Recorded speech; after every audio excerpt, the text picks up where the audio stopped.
በጉጉት ሲጠበቅ የነበረው ሳይታችን ተለቀቀ። የትላልቅ ንግዶች መነሻ በሆነችው ተክለ ሃይማኖት ዘመናዊ ዱባይ ስታንዳርድ ሞል በአንድ ዓመት ጊዜ ውስጥ ተረክበው ወደ ስራ የሚገቡበትን ከ25 ካሬ ሜትር ጀምሮ ከበቂ የመኪና ማቆሚያ ጋር ከግራውንድ ፍሎር እስከ 3ኛ ፎቅ ድረስ ለመኪና መለዋወጫ፣ ለኤሌክትሮኒክስ፣ ለስቶር፣ ለካፍቴሪያ ሁሉንም እንደ ምርጫው ነግዶ ለማትረፍ ገዝቶ ለማከራየት ሱቅ ከነገበያው አቅርበንሎታል። እንዲሁም ፒያሳ ወዳጅነት ፓርክ ፊት ለፊት ባለ 1 መኝታ በ3.6 ሚሊዮን ብር፣ ባለ 2 መኝታ በ5.8 ሚሊዮን ብር ሙሉ ክፍያ በመሸጥ ላይ እንገኛለን። ለበለጠ መረጃ ከታች ባለው ስልክ ይደውሉ። ሜሪትስ ፕሮፐርቲ። ሰላም ጤና ይስጥልኝ። የተወደዳችሁ የሰለዳ ሚዲያ አድማጭ ተመልካቾቻችን እንዴት ቆያችሁ? ለዕለቱ መራርጠን ወደ እናንተ ለማድረስ ያዘጋጀናቸው አዳዲስ ትኩስና ወቅታዊ መረጃዎችን ይዘን ቀርበናል። መረጃዎቻችን እየተከታተላችሁ እስከ ፕሮግራማችን ፍጻሜ ከኛ ጋር እንድትቆዩ ከወዲሁ በታላቅ አክብሮት ጋብዛለሁኝ። ትግራይ ከማንኛውም ክልል በላይ ሀገራዊ ምክክርና ምርጫ ያስፈልጋታል ሲሉ ወይዘሮ አልማዝ ገብረጻዲቅ ገለጹ። ትግራይ ከማንኛውም ክልል በላይ ሀገራዊ ምክክርና ምርጫ ያስፈልጋታል ሲሉ የቀድሞ የህወሓት ፓርቲ ማዕከላዊ ኮሚቴ የነበሩትና በአሁኑ ወቅት የስምረት ፓርቲ የስራ አስፈጻሚ አባልና ጽህፈት ቤት ኃላፊ ወይዘሮ አልማዝ ገብረጻዲቅ ተናግረዋል።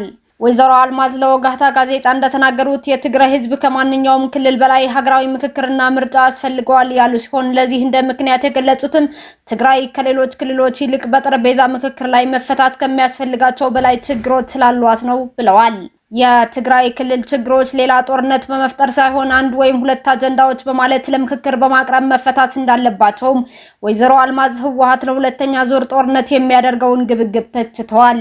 መፍትሄው አሁን ያለው ችግር እንዴት መፈታት እንዳለበት መመካከርና ወደ ተጠያቂነትን መሸጋገር የሚገባው ጉዳይም ለይቶ በማምጣት እንደሆነም ወይዘሮዋ አብራርተዋል። እንደ ወይዘሮ አልማዝ ገለጻ የትግራይ ህዝብ በፌዴራል ተቋማት ውስጥ የራሱ ተወካዮች ስለሌሉት ድምፁ በተወካዮች ምክር ቤትና በፌዴሬሽኑ ውስጥ እንዲሰማም ያስፈልገዋል ብለዋል። ባለፉት ተደጋጋሚ ጦርነቶች ምንም ጥቅም አላስገኘልንም። በየዘመኑ ስንት የትግራይ ወጣቶች ጠፍተው ትግራይም ወደ ኋላ ቀርታለች። ስለዚህ ምክክር ለትግራይ በጣም አስፈላጊ ነው ሲሉም አስረድተዋል።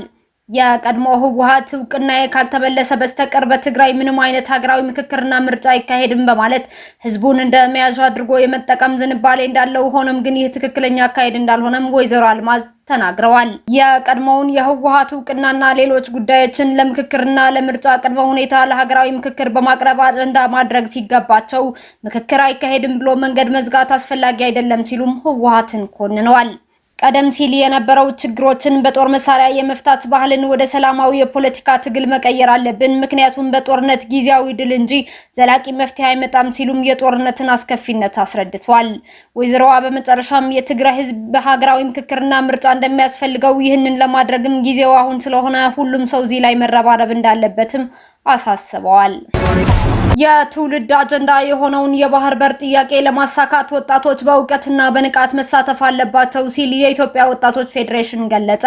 የኢትዮጵያን ብሔራዊ ጥቅም ለማስከበርና የትውልድ አጀንዳ የሆነውን የባህር በር ባለቤትነት ጥያቄን ከግብ ለማድረስ ወጣቶች በእውቀትና በንቃት መሳተፍ እንዳለባቸው የኢትዮጵያ ወጣቶች ፌዴሬሽን ገልጿል። የኢትዮጵያን ፈጣን የኢኮኖሚ እድገት ዘላቂ ለማድረግና እየጨመረ የመጣውን የህዝብ የልማት ፍላጎት ለማሟላት አስተማማኝ የባህር በር ማግኘት አማራጭ የሌለው ጉዳይ ነው። ይህንን ብሔራዊ ግብ ለማሳካትም መንግስት ኢትዮጵያ የባህር በር ባለቤት እንድትሆን የሚያስችሉ ውጤታማ የዲፕሎማሲ ስራዎችን በስፋት እያከናወነም ይገኛል። የኢትዮጵያ ወጣቶች ፌዴሬሽን ዓለም አቀፍ የህዝብ ግንኙነት ኃላፊ አምባሳደር አሌክሳንደር ንጉሴ እንደገለጹት የባህር በር መኖር ለኢትዮጵያ ኢኮኖሚያዊና ማህበራዊ እድገት ወሳኝ ነው ብለዋል። አምባሳደር አሌክሳንደር አክለውም መንግስት የባህር በርን በሚመለከት ለሚያከናውናቸው ዲፕሎማሲያዊ ጥረቶች ስኬታማነት ፌዴሬሽኑ የበኩሉን ሚና ለመወጣት እየሰራ መሆኑን አመላክተዋል። የወጣቶችን ግንዛቤ የሚያጎለብቱ ተግባራትን እያከናወነ መሆኑን ጠቁመው የብሔራዊ ጥቅም አጀንዳን በዘላቂነት ለማሳካት ትውልዱ ትልቅ ኃላፊነት እንዳለበትም ጠቅሰዋል። የኢትዮጵያን ብሔራዊ ጥቅም ለማስከበርና የባህር በር ባለቤትነት ጥያቄን ከግብ ለማድረስ ወጣቶች በእውቀትና በንቃት ሊሳተፉ እንደሚገባም ገልጸዋል። በጉዳዩ ላይ አስተያየታቸውን የሰጡ ወጣቶች በበኩላቸው የባህር በር ጥያቄ የትውልድ አጀንዳ መሆኑን ገልጸዋል። ወጣት አቤኔዘር ኤርሚያስ የባህር በር ጥያቄያችን በዓለም አቀፍ ደረጃ ተቀባይነት እያገኘ መሆኑን ጠቅሶ አሁንም ተጽዕኖ ፈጣሪ ወጣቶችን በመጠቀም አጀንዳውን ለዓለም ይበልጥ ማስገንዘብ አለብን ብሏል። ወጣቶች በማህበራዊ ሚዲያ አጫጭር ቪዲዮዎችንና የታሪክ ማጣቀሻዎችን በመጠቀም የኢትዮጵያን የባህር በር ጥያቄ ተገቢነት ከህጋዊ፣ ታሪካዊና ተፈጥሯዊ አውዶች አንጻር ማሳወቅ ወሳኝ መሆኑን ጠቅሷል። በተመሳሳይ ወጣት ሩት ሸዋንቅጣውና ፌቨን ፍቃዱ የባህር በር ጉዳይ የመንግስት ብቻ ሳይሆን የሁሉም ዜጋ ጉዳይ እንደሆነ አንስተዋል። ወጣቱ ሀሳቡን በመግለጽና መንግስትን በመደገፍ ረገድ ግንባር ቀደም ሚና ሊኖረው እንደሚገባም አስገንዝበዋል። ዘገባው የኢትዮጵያ ዜና አገልግሎት ነው። ሩሲያና ዩክሬን ለትንሳኤ በዓል የ32 ሰዓታት የተኩስ አቁም ስምምነት አደረጉ። የሩሲያው ፕሬዝዳንት ቭላዲሚር ፑቲን የትንሳኤ በዓልን በማስመልከት ከቅዳሜ ከሰዓት ጀምሮ እስከ እሁድ እኩለ ሌሊት የሚቆይ የ32 ሰዓታት የአንድ ወገን የተኩስ አቁም ማወጃቸውን አስታውቀዋል። የዩክሬኑ ፕሬዝዳንት ቮሎዲሚር ዘለንስኪ በበኩላቸው ዩክሬን ለስምምነቱ እውቅና እንደምትሰጥና እንደምታከብረው አረጋግጠዋል። በዚህም ሁለቱ ሀገራት የትንሳኤ በዓልን አስመልክቶ የ32 ሰዓታት የተኩስ አቁም ስምምነት ማድረጋቸውም ታውቋል። ፕሬዝዳንት ዘለንስኪ በትንሳኤ በዓል ወቅት የህዝብ መገልገያ የሆኑ የኤነርጂ መሰረተ ልማቶች ላይ የሚሰነዘሩ ጥቃቶች እንዲቆሙ ጥሪ ማስተላለፋቸው የሚታወስ ሲሆን ይህም በሁለት ወገኖች መካከል ለሰላም የሚበጁ ንግግሮች በሩቁም ቢሆን መኖራቸው አመላካችም ሆነዋል። እንደ ሲቢኤስ ዘገባ አሁኑ የታወጀው የተኩስ አቁም ስምምነት ዘላቂ ሰላም እንደመነሻ እርምጃ ሊወሰድ ይችላል የተባለ ሲሆን የክሬምሊን መግለጫ የተኩስ አቁሙ ሩሲያ ለጋራ ሰላም ያላትን ፍላጎት ያንጸባረቀችበት እንደሆነም አስታውቋል። ይህ አጭር የሰላም ጊዜ በጦርነት ቀጠና ውስጥ ላሉ ንጹሃን ዜጎች እረፍት ከመስጠቱም በላይ ሁለት ሀገራት ወደ ጠረጴዛ ዙሪያ ንግግር እንዲመለሱ አዲስ እድል የሚፈጥር ነው ተብሏል። የኢራን ፓርላማ የአሜሪካና የእስራኤል መርከቦች በሆርሙዝ ሰርጥ በኩል እንዳያልፉ ሊያግድ ነው ተባለ።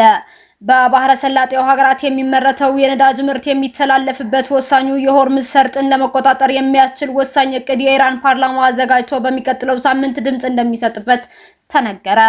በዚህ እቅድ ውስጥ ከአሜሪካና ከእስራኤል ጋር ግንኙነት ያላቸው መርከቦች በመተላለፊያው በኩል እንዳይጠቀሙ በዘላቂነት እገዳ የሚጥል ሐሳብ እንደተካተተበት ፋርስ የዜና ወኪል ዘግቧል። የሆርሙዝ ሰርጥና በፋርስ ባህረ ሰላጤው አካባቢ ያለውን ደህንነትና ዘላቂ ልማትን ለማረጋገጥ በሚል በዘጋጀው በአዲሱ እቅድ መሰረት በመርከቦች እንቅስቃሴና የሚገኝ ገቢን በተመለከተ ጉልህ ለውጥ እንደሚኖር የፓርላማው የሲቪል ኢንጂነሪንግ ኮሚሽን ኃላፊ ተናግረዋል። ኃላፊው ለፋርስ ዜና ወኪል እንደተናገሩት የሆርሙዝ ሰርጥ የሚተዳደርበት አዲሱ አሰራርን የተመለከተው እቅድ በኢራን ፓርላማ ሙሉ ድጋፍ አግኝቶ ተግባራዊ ይሆናል። ባለስልጣኑ ጨምረውም የኢራን መንግስት በሆርሙዝ ሰርጥ ላይ የሚኖረውን ቁጥጥርና የበላይነት ለማረጋገጥ በተዘጋጀው አዲስ እቅድ ውስጥ 5 ዋና ዋና ነጥቦችን መካተታቸው ኃላፊው ዘርዝረዋል። እነሱም የጠላት መርከቦች እንዳይተላለፉ መከልከል፣ ይህም ከአሜሪካና ከእስራኤል ጋር ግንኙነት ያላቸው ነዳጅ ጫን መርከቦች በዘላቂነት በሆርሙዝ ሰርጥ በኩል እንዳያልፉ ይታገዳሉ። ሁለተኛ፣ በሰርጡ በኩል ከሚተላለፉ መርከቦች ክፍያ መሰብሰብ። ሶስተኛ፣ የኢራብ ገንዘብን ማጠናከር፣ ይህም የኢራን ገንዘብ የሆነውን ሪያል ለማጠናከር በሆርሙዝ ሰርጥ በኩል ከሚያልፉ መርከቦች የሚሰበሰቡት ሁሉም ክፍያዎች በኢራን ገንዘብ ብቻ ይሆናሉ ማለት ነው። አራተኛ፣ ፋርስ ባህረ ሰላጤ የሚለው ስም ጥቅም ላይ እንዲውል ማድረግ፣ ሁሉም በሰርጡ የሚተላለፉ መርከቦች በሚኖራቸው የደብዳቤ ልውውጥ በሚያዘጋጇቸው ሰነድና የሬዲዮ መልእክቶቻቸው ይፋዊውና ታሪካዊውን ፋርስ ባህረ ሰላጤ የሚለውን ስያሜ እንዲጠቀሙ ማድረግ። አምስተኛ፣ የሚሰበሰበው ገንዘብ አጠቃቀም ከሆርሙዝ ሰርጥ ከሚገኘው ገቢ ውስጥ 30% የኢራን ወታደራዊ አቅምን ለማጠናከር ሲውል 70% ደግሞ የሀገሪቱን ዜጎች ሕይወት ለማሻሻል ይውላል ተብሏል። ለ6 ሳምንታት በተካሄደው ጦርነት ኢራን የሆርሙዝ ሰርጥን በመዝጋት ከ20% በላይ የሚሆነው የዓለም የነዳጅ ፍጆታ እንዳይንቀሳቀስ ማድረግ ችላለች። እስካሁን አብራችሁን ከኛ ጋር ስለነበራችሁ እያመሰገንኩኝ በሌሎች መረጃዎች እስክንመለስ እንደተለመደው የሶለዳ ሚዲያ ቤተሰብ በመሆን ላይክ፣ ሼር፣ ሰብስክራይብ ማድረጋችሁን አትርሱ። አዳዲስ ትኩስና ወቅታዊ መረጃዎቻችን በቶሎ እንዲደርሷችሁ የደወል ምልክቷን ይጫኑ። ስኬት፣ ድልና ሰላም ለኢትዮጵያውያን። ሶለዳ ሚዲያ